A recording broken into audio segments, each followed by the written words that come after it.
Hello, my name is Amos Tarfa. I'm the director of LifeSTEM Academy in Minnesota, as well as an author of several books. One of them called Tools for Mastering Mathematics, which you can find in the description section. And today I'll be talking especially focusing on the topic of fractions. Everything you need to know about fractions in about 10 minutes. Are you ready? Everything you need to know about fractions. Now, before I go on, I'm actually going to grab a stack of books. These stack of books here are all the different tools that we use for 4th grade, 5th grade, 3rd grade, and so on and so forth. This is, in America, people learn fractions for years. We can cut that and make it shorter. So how do we do that? Here's where we begin. The fundamentals, the foundation. The foundation in understanding fractions actually goes back to prime factorization. So if you think of it this way, think of it like this. If you're trying to learn fractions, you need to have a solid foundation. Your foundation here is prime numbers, right? And then you can build on that, and you can keep building. So in order to do fractions well, you need to understand how to break numbers down into their prime factors. So, for example, 28, you break that down into 4 and 7, and then you break that down into 2 and 2. So 28 is the same thing as 2 times 2 times 7.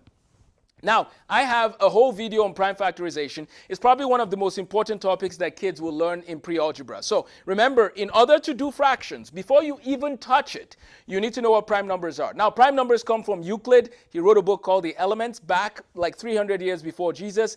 And this is a very good book that there's a Greek and English version. If you want to read it for fun over Christmas break, by all means. But the main point there, though, is that Euclid gave us prime numbers, which has been a great tool for doing many things and has applications in security and as well as just many parts of mathematics. So if you understand prime numbers, then you can move up and do the next step, right? So in dealing with fractions, first of all, you need a solid foundation. Understand what prime numbers are. So what are the first set of prime numbers? 2, 3, 5, 7. Okay, I'm just going to give you those. These are numbers that can only be divided by themselves and 1. Okay, so we need to have a solid base of prime numbers. Okay, so that's the first step.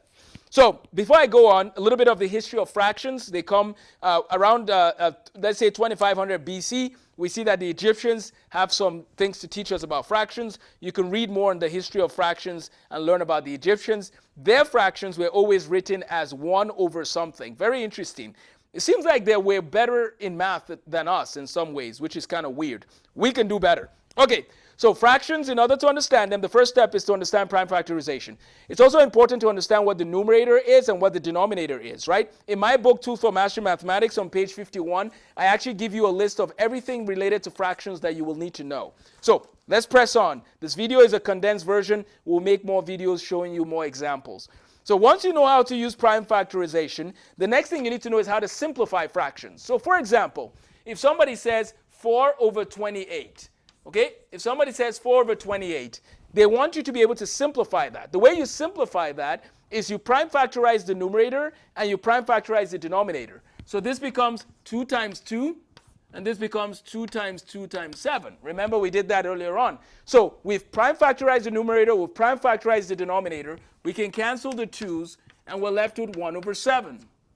So the first concept when it comes to understanding the arithmetic involving fractions is knowing how to simplify them, because if you were to add fractions and they are in an unsimplified form, then your answer is going to be incorrect. So it's important to understand that. Now, applications of fractions. Here's a big piece of pizza, right? I was joking yesterday that we should take a cookie and tell people, here, find half a cookie, and then you can eat it, right? Teaching them fractions using cookies, right?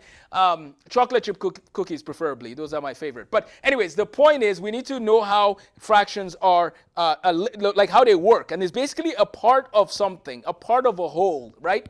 And so the first step is we need to be able to simplify fractions, which we've done here. We got 1 over 7.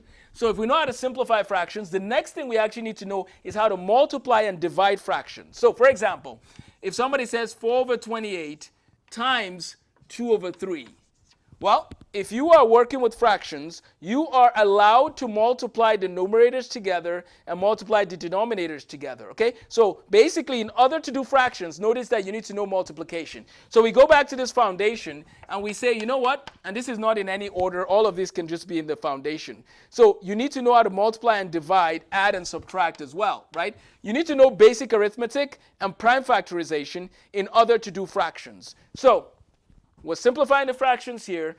Here we're multiplying the fractions, right? So you can have 8, and then you ask yourself, what is 28 times 3? So we do times 3.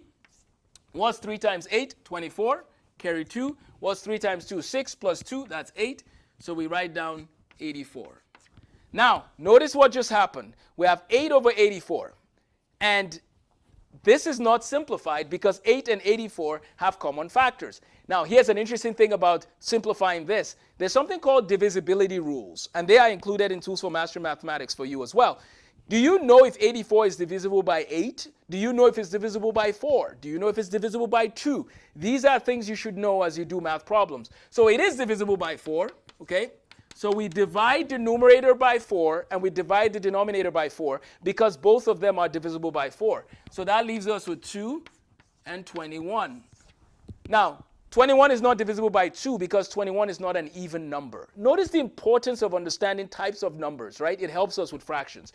So the final answer there is 2 over 21. So we've simplified fractions. We've multiplied fractions. How about dividing them, adding them, and subtracting them? Well, if someone says 4 over 28 divided by 2 over 3, then all you would do is take the number on the right and rotate it over. So it'll become 4 over 28 times 3 over 2.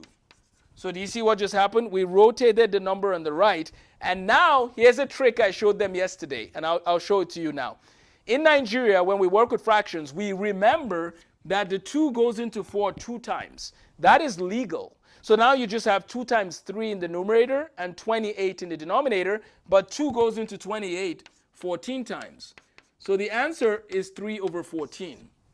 Now, there will be longer videos about this, but I just want you to be aware of that. Okay, very good. So we've multiplied fractions, we've divided fractions. Now we're going to add and subtract them, and then we'll call it a day. When it comes to adding and subtracting fractions, you need to know your lowest common multiple, and you need to know your, again, that will come from knowing your prime factorization. The reason why you need to know your lowest common multiple is because you need to have a common denominator in order to add or subtract fractions. So if somebody says, what is 4 over 7 plus 1 over 7? The answer is just 5 over 7. That's completely fine. You just add the numerator because the denominator is the same. That goes for 4 over 7 minus 1 over 7, which is 3 over 7. No problem. However, if the denominator is not the same, so a situation like, and if you don't mind, I'm just going to come back here for a second. Let's say 4 over 7 plus, let's say 1 over 14. Well, guess what?